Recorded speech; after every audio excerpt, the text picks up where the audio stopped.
Hi, everyone. This is Kevin Harlan, and joining us tonight, Greg Anthony and Hall of Famer Doris Burke. And reporting from the sidelines, our very own David Aldridge. DA, it's all yours. Hey, Kevin. Most people know that the Celtics are big proponents of analytics. And their star Jason Tatum said, "It's helped me a lot, knowing what works best. It starts by attacking the basket, trying to get more layups and free throws. That opens up the game. Not avoiding mid-range shots, but getting in a rhythm first. And it's been working." Kevin? It sure has. Thanks, DA. Terrific, talented backcourts tonight, Greg. Did it ever add anything for you playing across another top-level guard? Listen, it raises the stakes, no doubt about it. You always want the opportunity to play against the best because you want to see where you stand. But in the end, even when you know a guy's better than you, and you're going to have that be the case a lot of nights, you still know that you will have an ability to impact the outcome when it comes to winning. And that's where you have to keep your focus. And now the opening lineup for Boston. Brown on the wing. He's paired with Tatum. Williams is out there with Horford, and it's Smart in at the 1. And for New York, Barrett and Randall up in the forward positions. Alec Burks is out there with Kemba Walker, and it's Robinson in at the center position. New York with the ball. Walker with it.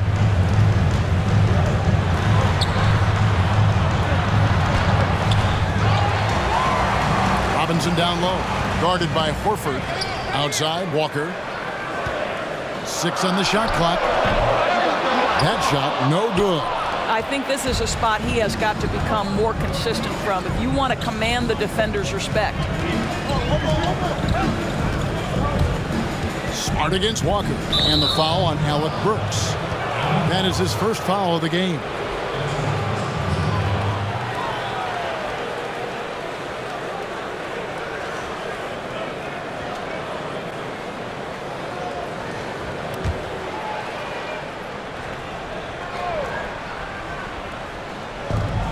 We've got 1:08 left in the first. Here's Williams. Well, it's about hustling and contesting shots, and Julius Randle doing work defensively.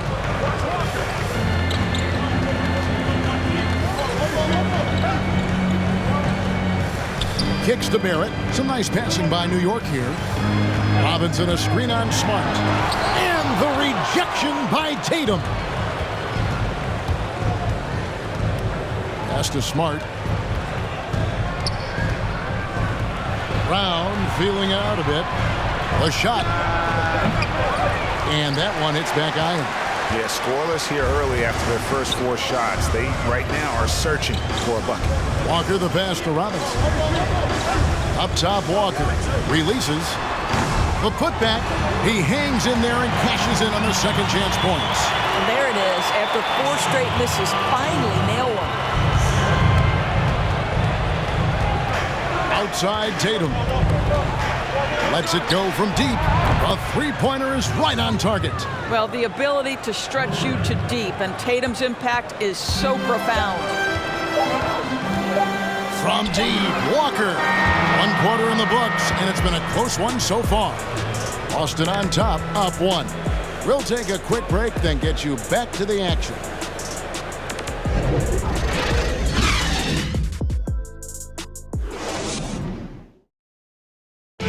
Recently, we had a chance to speak with R.J. Barrett about what was a trying first year. I hate losing, but at the end of the day, it's part of the game. And I feel like you could learn more from a loss than you can from a win. And my teammates have been great. The whole organization has been great. We just, whatever happens, we've kind of been sticking together and going through it all together. So that's been good. And Barrett, a guy who's accustomed to winning, at least as an amateur grade. I mean, he won a championship in high school, could have won one in his only year of college. He's going to be a driving force for the organization to get better. And some good action in the books as we get back to the game that's been pretty close here so far. And the Celtics guys, what jumps out to you, stats-wise? Guys, I love their defense in that first period. They were in position and just challenging shots. Well, I think they combined great intelligence with great effort, and you can see the results. We got Rose. Noel is out there with Julius Randle. Then it's Evan Fournier. That's the 5 for New York right now.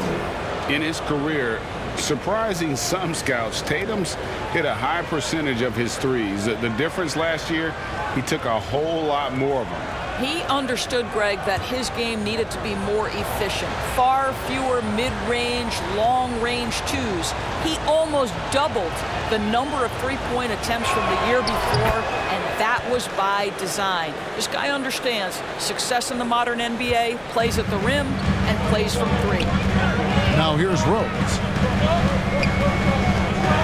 He feeds it to Noel. It's good. This time the assist from Rose.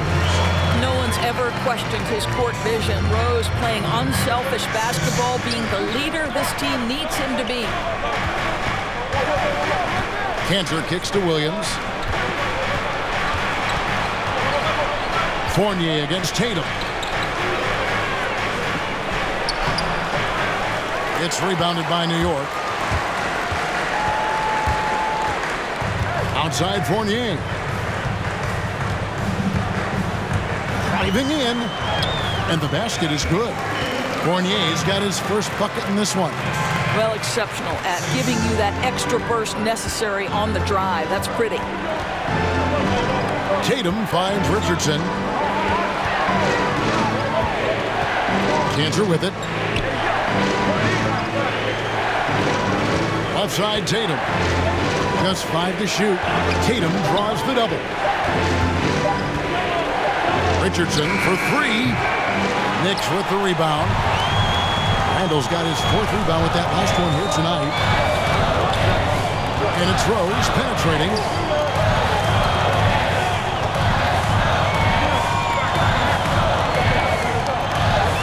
Quickly. Played in with a nice touch off the glass. Great job of screening there. Nice job to take it to the rim and get the finish. So that'll be it for the first half. Fairly even battle underway in this one. Knicks lead by 2. And we'll be back right after halftime to get the third quarter underway. And now, the 2K Sports Halftime Show. And hello again. What a showing tonight. A sold-out building is where the action is happening. Ernie Johnson, Shaquille O'Neal, Kenny the Jet Smith. For the Knicks, the first quarter was pretty even. Some good action during the period, as it was just a one-point game at the end of one. Looking at the second quarter scoring, they had a slight edge. They really worked hard late in the half. Taking a look at the Knicks, Kenny, what'd you think? Well, they've given a good show to their fans so far, executing well on their home court. It's far from a done deal, though. This is a game they do not, I repeat, they do not want to let get away from them. And Shaq, your thoughts on the Celtics? Reminds me of myself at the free throw line. They have been shooting horribly out there. This is not a team that should be executing so poorly on offense. They need to completely revamp their approach, move the ball, set better screens, find the open man, get to the basket. They need to get to the basics right now. And it's just about time now for the third quarter to get underway.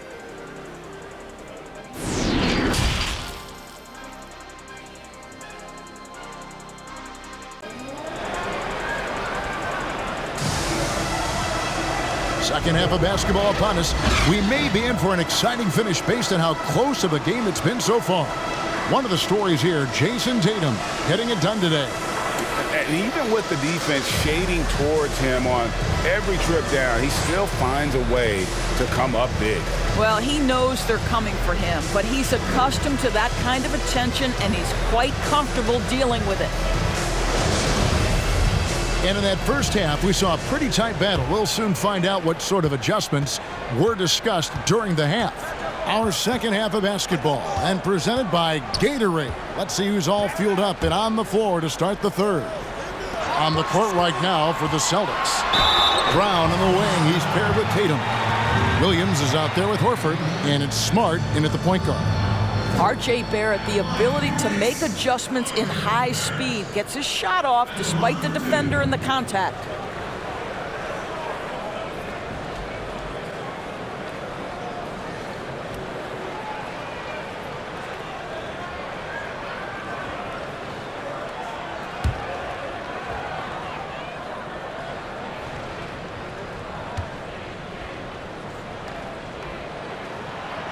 That one is off. Greg, you've always said to have a winning team, you need franchise players. Talk about the specific qualities you look for in those superstars that can catapult a team to greatness. It's a great question, Kevin. Talent really isn't enough. You know, whether you lead vocally or by example, the agenda has to be winning, and your best players really define who your team is going to be. So the franchise caliber player is a much needed asset. What R.J. Barrett brings to the table nightly is an incredible array of basketball skills offensively and tireless energy. If he can get consistent with his perimeter game, he's going to be very difficult to deal with for a long time. And not only is Smart one of the best defenders in the league, Greg, he's also one of the most versatile players in the NBA. Kevin, when you talk about players who can guard 1 through 5, it's usually referring to Kawhi, PG-13, or Giannis, but Smart at 6'4" has the strength, the anticipation, and the toughness to hold his own against anyone. It's remarkable. Outside, Smart. Williams has a screen for Smart. Driving to the basket. And the shot goes down. Smart's got his first 2 points of the night. I tell you, it's not often, but Marcus Smart working the pick and roll, effective in that particular instance. Robinson with it. Williams picks him up. And he'll shoot free throws here. Clearly fouled on that shot that time. The whistle blowing. And Boston called for the foul. Doris, the Knicks have made it clear they see Mitchell Robinson as one of their key young players moving forward. So would I, Greg, if I had a quick twitch 7-footer with the shot blocking abilities, the defensive instincts, and this guy is putting in the time to grow his game on the offensive end. Listen, Mitchell Robinson is going to be a problem in this league. That free throw, no good. And the rim-running Mitchell Robinson, the league leader in field goal percentage, Greg, in his second season. Maybe the most athletic 7-footer in the game. I mean, his lob finishing sucks in the defense, creating so much space out on the floor for his teammates. Catching up on the changes for New York.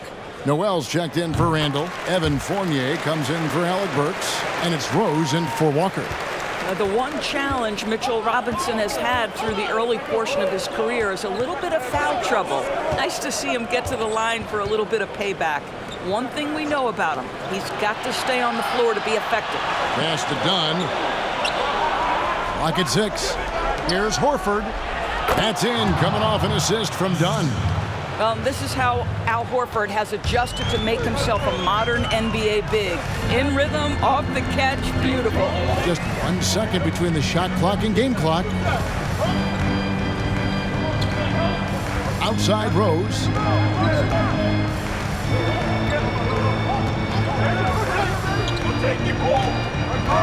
From about 19 feet, and that one drops.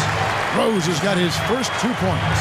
That's a nice scoring move by Rose. Listen, this was the #1 pick back in 2008. He can still be a major threat. 3 quarters of play in a close game here. Celtics out in front, leading by just 1. And coming up as soon as we return from break, the 4th quarter gets underway.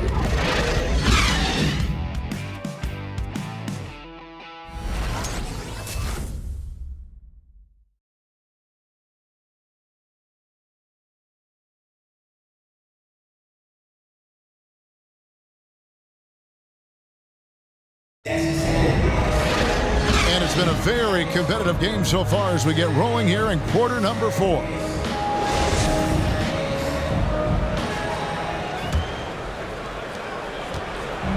And here's Tatum. He'll bring it up for Boston. They lead by 1. Underneath in the post, it's Randall and Robinson. Kemba Walker is out there with Alec Burks. And it's Barrett at the 3. That's the 5 for New York right now. Now Walker, after Jason Tatum missed on that last 3-pointer.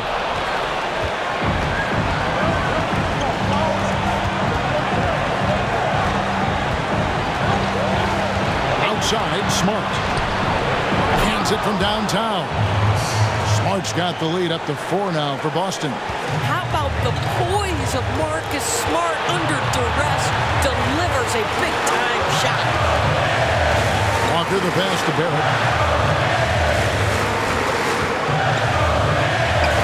1:15 left to play here in the 4th. Shot clock at 6. Spins. 13 feet away. Doesn't go for it. So the Celtics will take it the other way. And here is Tatum. Kicks it out to Richardson. And a miss there on the triple.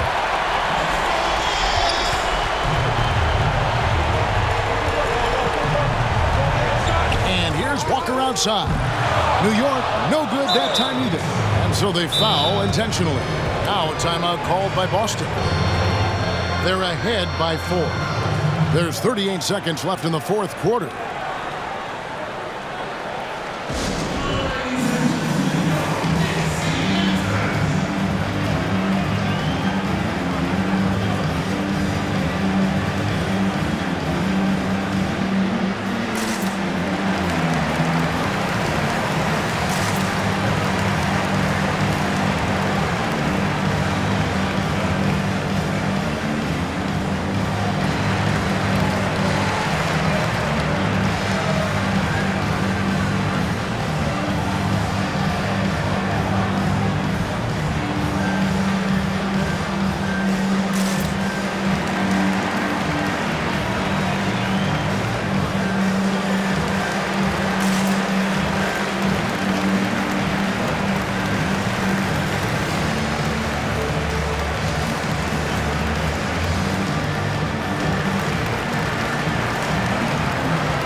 Making a switch here. Brown's checked in.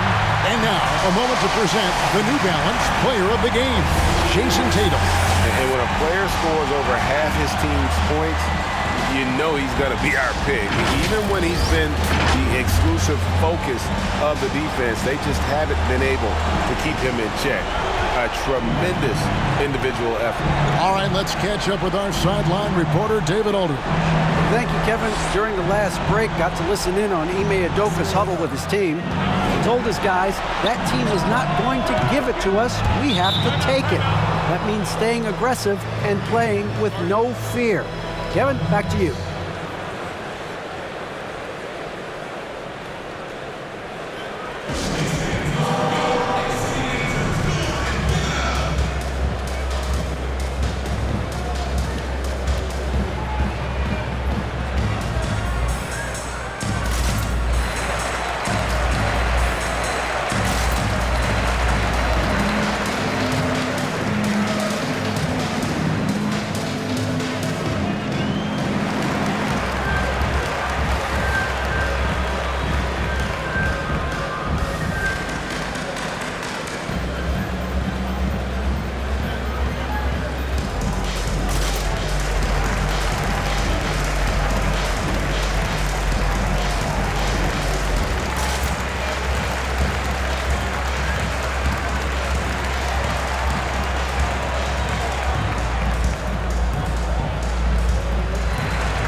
.23 seconds left in the fourth quarter.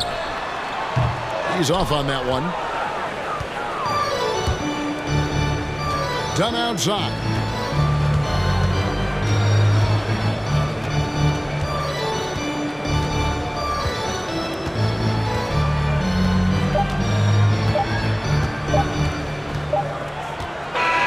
And so it's the Boston Celtics with the W. A truly gutsy performance away from home. You know, it really was. And Kevin, when this one was hanging in the balance late, they showed just what a tough-minded group they can be. And that'll do it, folks. For Greg Anthony, Doris Burke, and David Aldridge, this is Kevin Harlan saying thanks for tuning in. We'll see you next time